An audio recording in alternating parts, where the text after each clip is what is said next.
Assalamualaikum warahmatullahi wabarakatuh.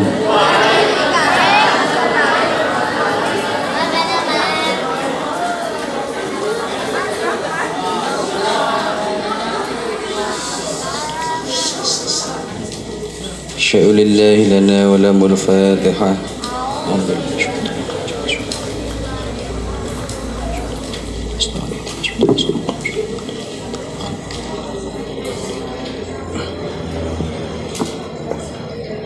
Bismillah, alhamdulillah, wassalatu wassalamu ala rasulillah.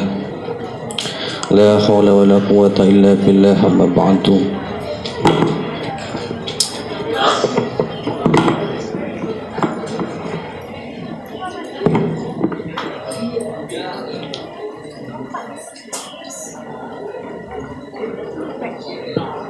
Kepada semuanya yang kami hormati, lebih-lebih para dewan guru,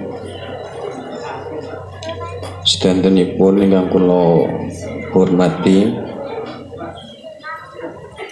niki mbahas napa mbahas wundu nggih langsung mawon.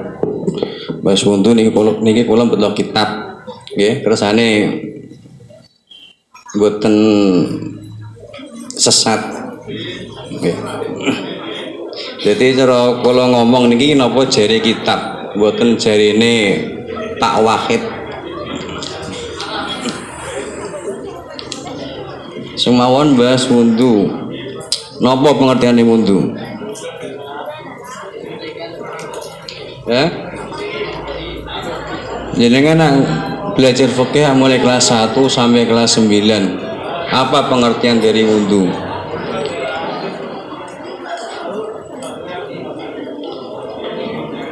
Wundu niku sayalanul ma'i alal a'dha'i al-makhsusah biniyatin, ya, mengalirkan air ke anggota-anggota tertentu dengan niat, ya, yang disertai dengan niat. Itu pengertian daripada wundu.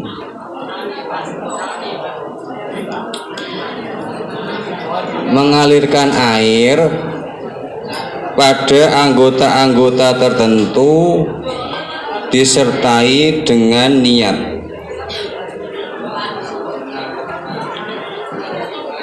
Mengalirkan air pada anggota-anggota tertentu disertai dengan niat. Itu pengertian daripada wundu.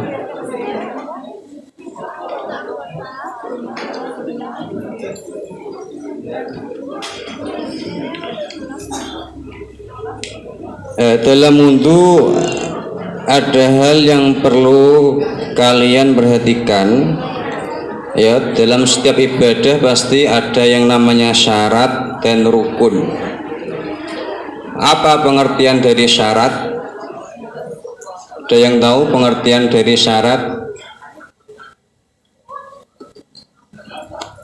Syarat itu apa? Apa ya? Syarat yaitu sesuatu yang harus dipenuhi sebelum melakukan suatu ibadah. Sesuatu yang harus dipenuhi sebelum melakukan suatu ibadah.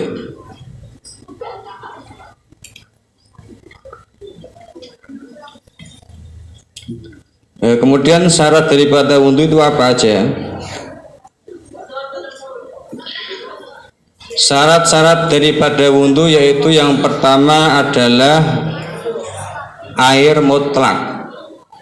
Ya, kemarin sudah dibahas, sudah disinggung mengenai air mutlak. Apa pengertian air mutlak kemarin? Air suci yang mensucikan, atau air yang masih murni, ya, air yang masih murni tanpa kecampuran apapun atau belum kecampuran apapun, itu air mutlak. Kemudian yang kedua, ya, air mutlak kalau di sini, ya, jadi seluruh ibadah toharoh atau seluruh toharoh itu disyaratkan harus menggunakan air mutlak. meskipun itu ibadah yang sunnah, ya, meskipun itu ibadah yang sunnah. Nah, kemudian kemarin sudah dibahas tentang air mustakmal. Ini saya perkuat lagi. Pengertian air mustakmal itu air yang sudah digunakan untuk sebuah kewajiban atau kefarduan, ya. Nanti bisa kalian jenengan bedakan. Misal dalam wudhu, hal yang dihukumi fardu itu adalah basuhan yang pertama, ya. Nah, berarti air yang telah digunakan untuk basuhan yang pertama itu ketika kotos itu namanya air mustakmal. Adapun untuk basuhan yang kedua ataupun ketiga itu ketika kotos itu tidak bisa dikatakan air mustakmal. Itu tetap dihukumi air suci dan mensucikan, ya. Jadi nek ketoke larang banyu bisa jenengan praktekno berarti, ya. Misal pas basuhan kedua sampean tadongi, mbok iso mbok gawe wudhu maneh.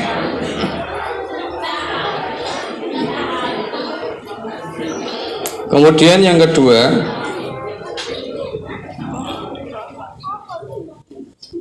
ini jenengan nate apa jenenge wudhu ambek banyu sak ciduk apa ora? Wudhu nggo banyu sak ciduk dicawuk.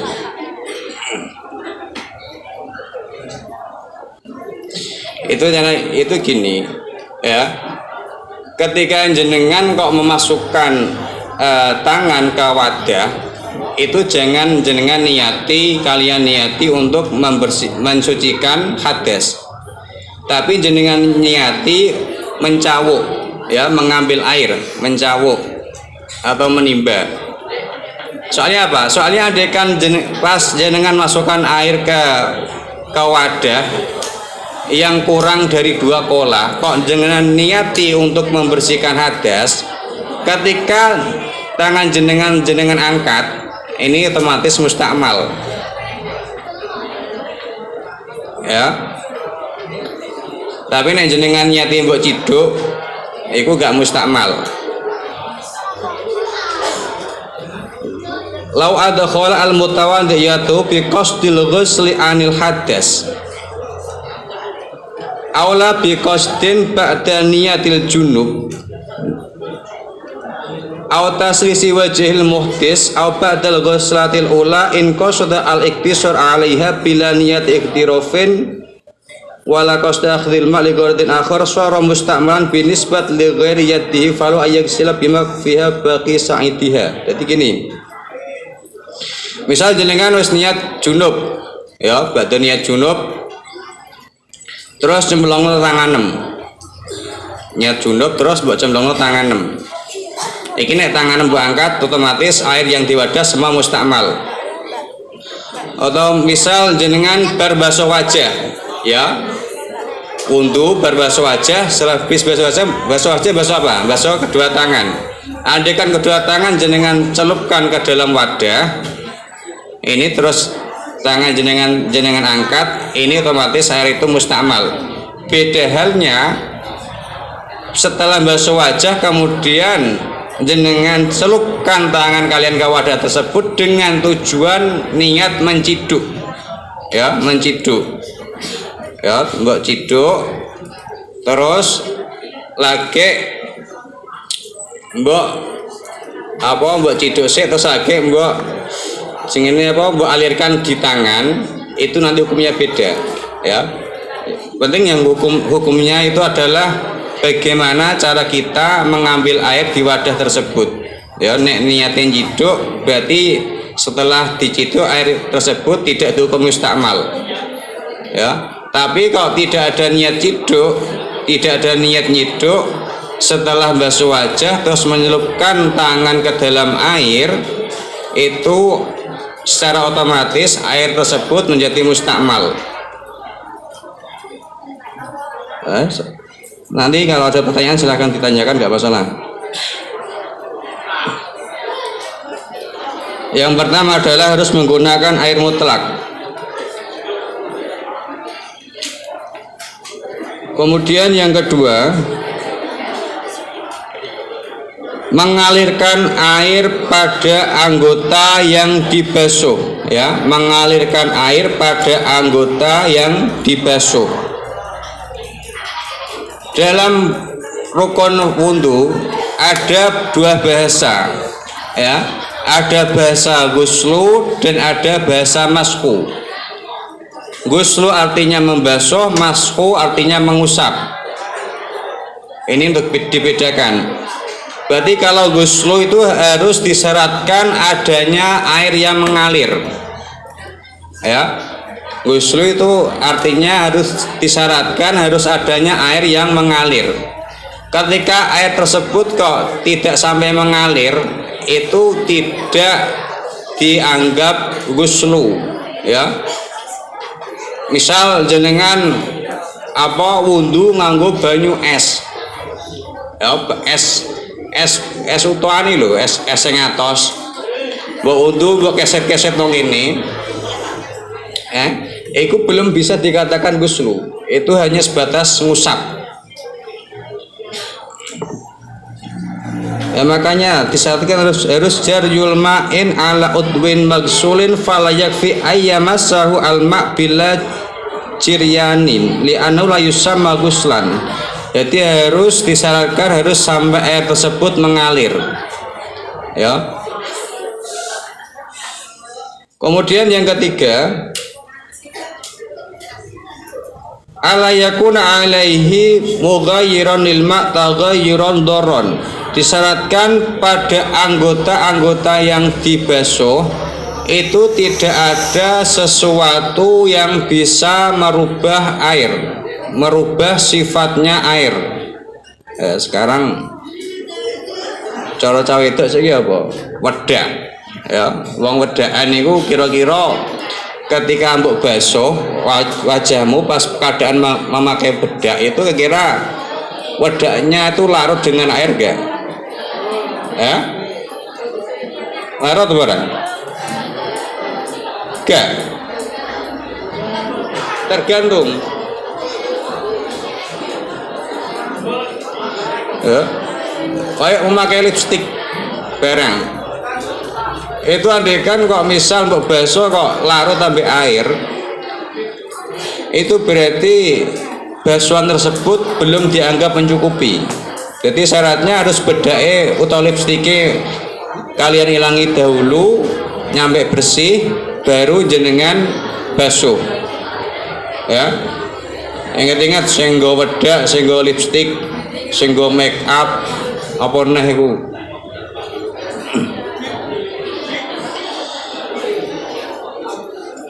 Kemudian yang berapa? Ketiga, keempat, ayakuna alal udwi hailun. Tidak ada sesuatu yang menghalangi di anggota wudhu. Tidak ada sesuatu yang menghalangi sampainya air ke anggota wudhu. Sampainya air ke kulit anggota wudhu.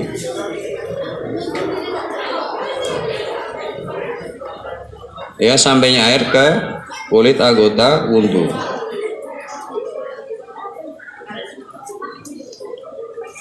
Saiki nek pulpen, misal tangannya sampean bernulis terus apa jenenge coretan pulpen. Ya, kita kaji. Kira-kira coretan pulpen ini itu bisa ditembus air apa tidak? Ya? Bisa ditembus apa enggak? Misal praktek coretan pulpen itu bisa ditembus air apa tidak? Ada yang bisa, ada yang tidak, Pak? Oh, ngoten nggih. Nek pulpen-pulpen kados ngeten iki. Niku bekasnya lho nggih, bekas coretan.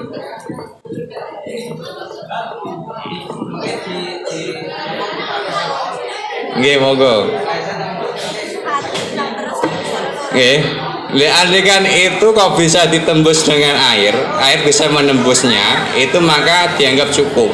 Tapi andaikan air tidak bisa menembusnya, maka disyaratkan harus menghilangi bekas coretan pulpen tersebut. Ya. Terus apa nih? Cawito itu apa sih tinggu apa leh biasanya? Atus terus apa nih iki jenenge? Cawito jenenge apa ini sing tangan-tangan iki? Kutek. Nah, kutek itu bisa ditembus air apa enggak?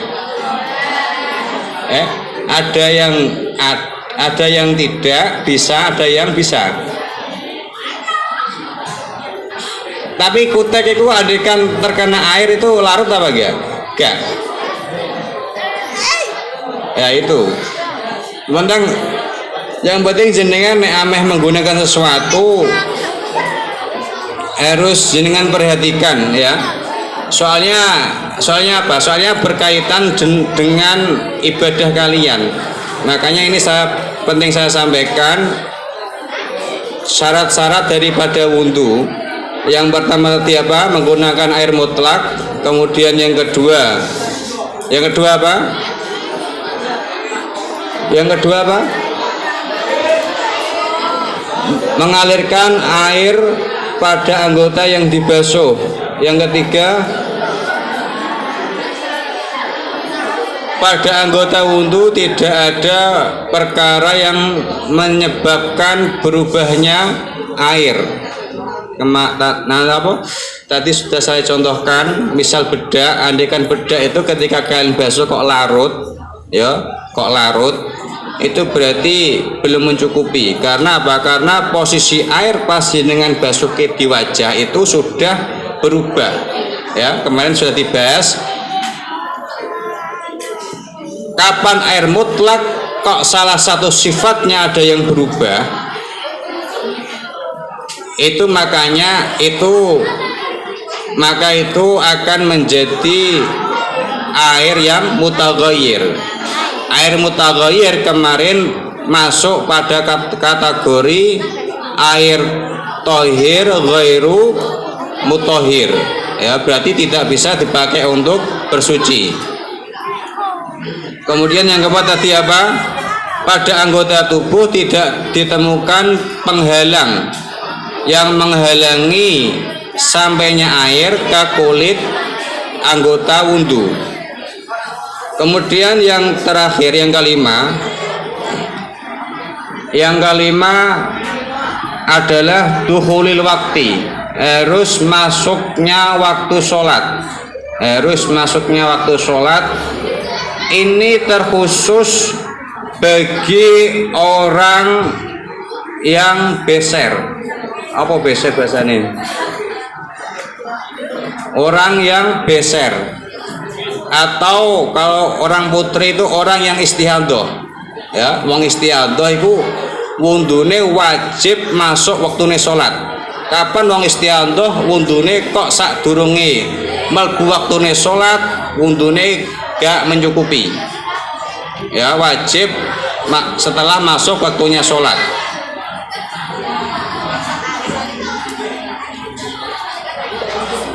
Kemudian mualah, ya, mualah itu berturut-turut, ya. Mualah itu berturut-turut. Mualah ini juga khusus disyaratkan bagi orang yang istihadah. Ya, nanti saya jelaskan mualah.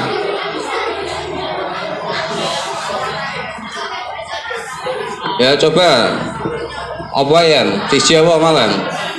Syarat wudhu. Itu apa Imam?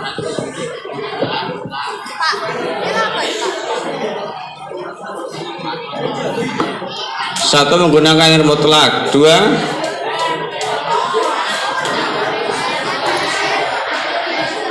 tiga,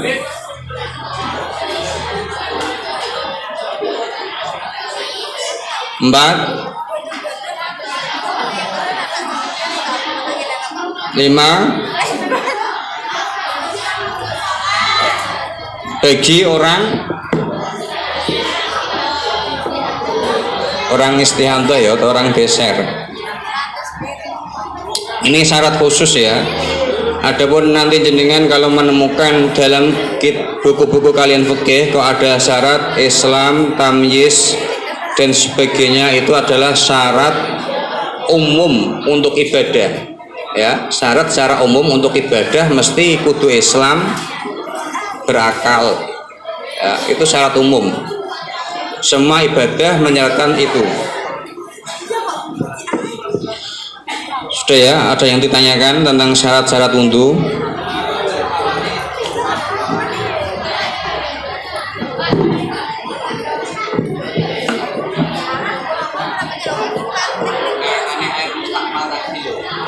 Kemarin kalau tidak salah disebutkan air yang apa itu ya, itu bukan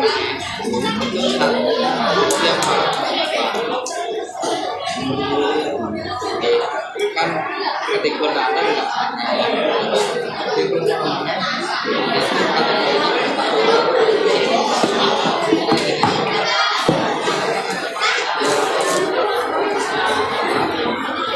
suci.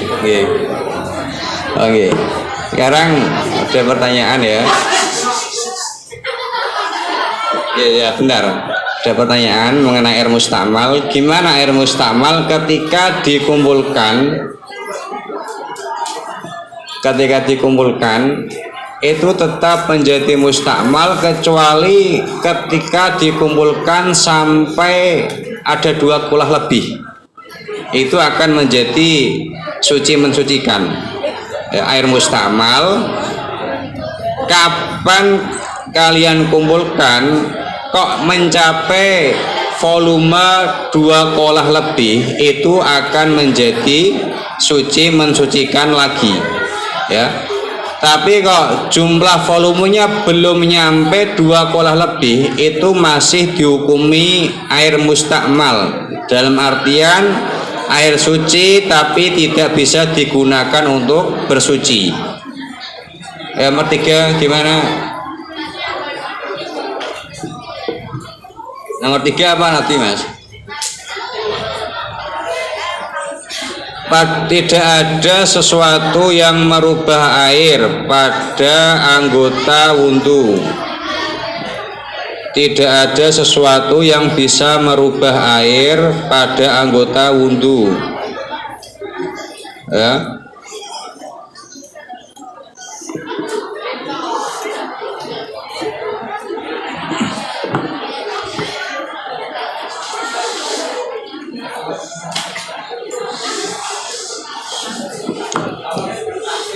Kalau tidak ada pertanyaan, saya lanjutkan. Kita lanjut membahas rukun daripada wudhu. Rukun daripada wudhu. Apa yang dinamakan rukun? Rukun apa? Apa yang dinamakan dengan rukun?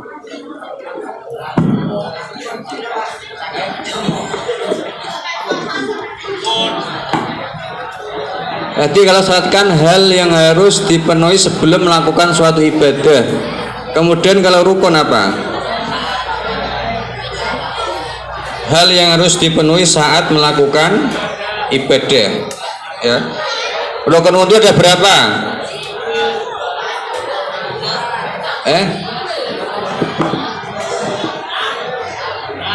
Rukun wudhu ada berapa?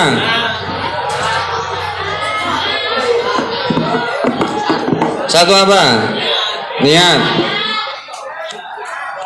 Basuh wajah. 3. Kedua tangan. 4. Basuh sebagian. Mengusap sebagian kepala. 6. Yang kelima kaki. Yang keenam tertib ya. Sekarang kita bahas niat. Apa pengertian daripada niat?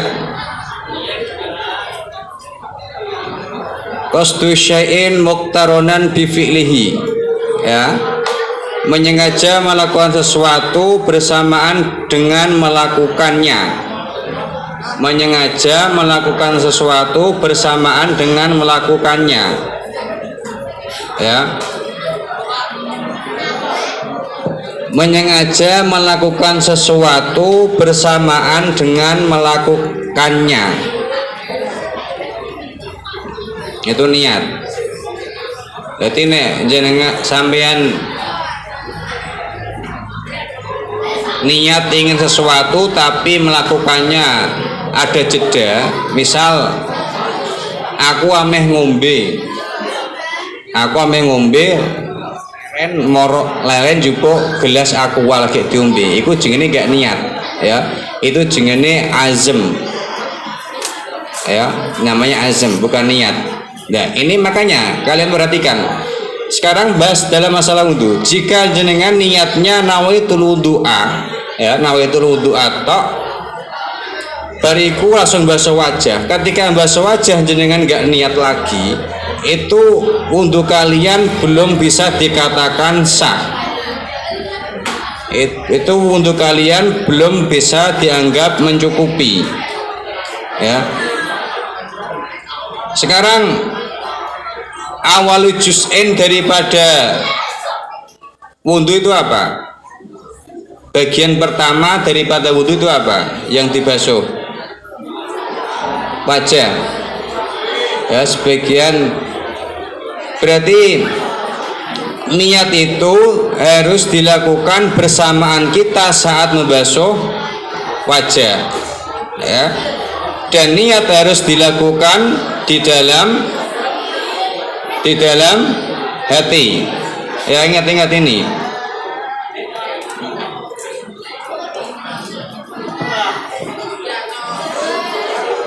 Itu yang ramai perhatikan, ya, nanti nek tak tekoi royeson jawab tak hukum, ya.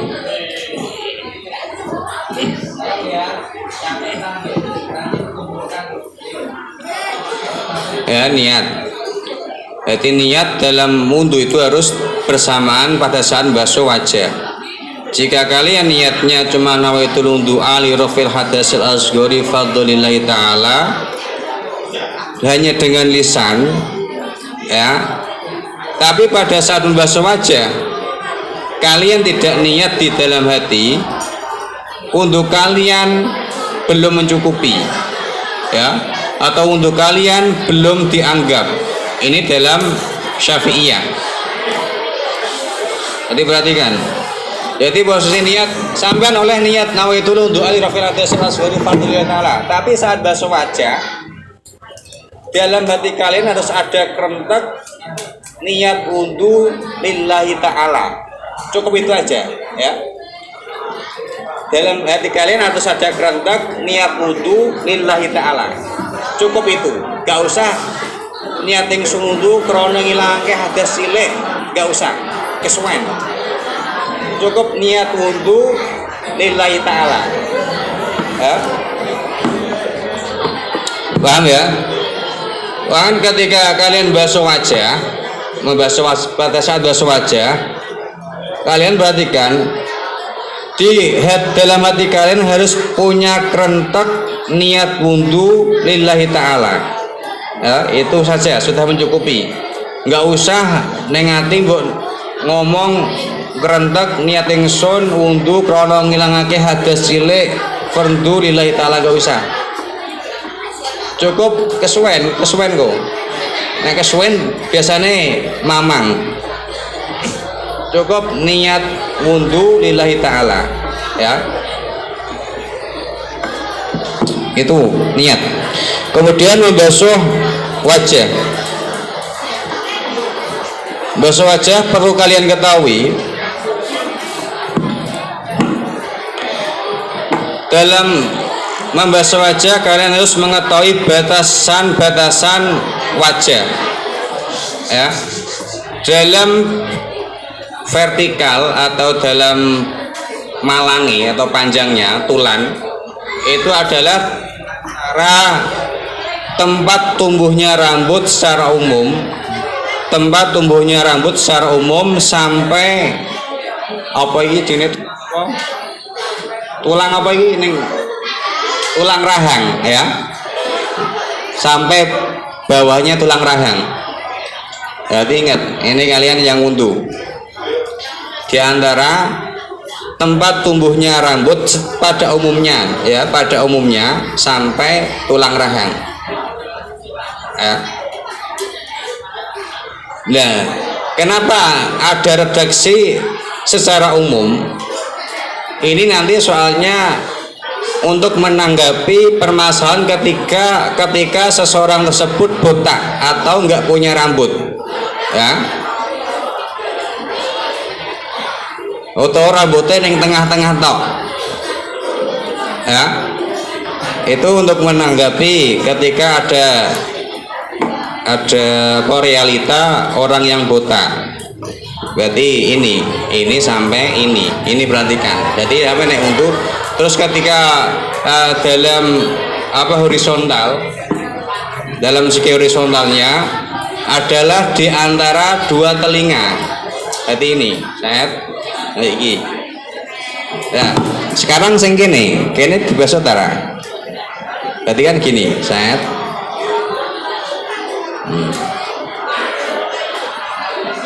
adapun yang sini ya bisa deh ono dekok itu.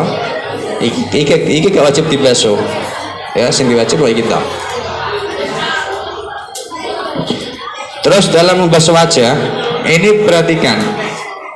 Juga harus jangan pastikan bahwasanya air tersebut sampai ke kulit. Tapi untuk bagi orang yang mempunyai jenggot ya, jenggot utawa gudeg yang tebal, nah gimana kita mengetahui tebal tidaknya